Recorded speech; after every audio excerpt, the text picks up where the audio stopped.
સુરતમાં રહેતા બાળકોને આજની તારીખે પણ આ જોડકણું શીખવવામાં આવે છે અને બાળકો આ જોડકણું તારામંડળ કે જેને અમે સુરતીઓ તનક તારા કહીએ છીએ તે ફોડતી વખતે જાય છે.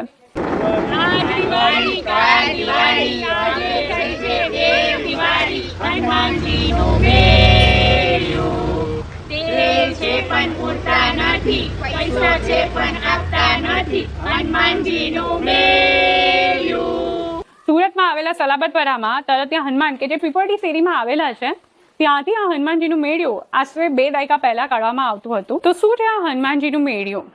શેરડીનો સાંઠો હોય છે તેની ઉપર ગાભા લપેટવામાં આવે છે અને મશાલ જેવી રચના તૈયાર કરવામાં આવે છે અને એ હનુમાનજીનું મેળ્યું ત્યારબાદ હનુમાન મંદિરમાં તેની પૂજા કરવામાં આવે છે અને હનુમાન દાદાની આરતી ગાવામાં આવે છે.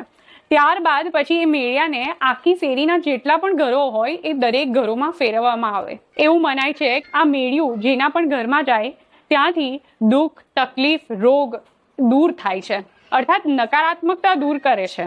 આ કારણે આ મેળિયાનું આશરે 2 દાયકા પહેલા સુરતની સંસ્કૃતિ સાથે એક અનેરો નાતો હતો. જો કે છેલ્લા 2 દાયકા કે એથી વધુથી આ હનુમાનજીનું મેળિયું એ સલાવતપુરામાંથી કાઢવામાં આવ્યું નથી.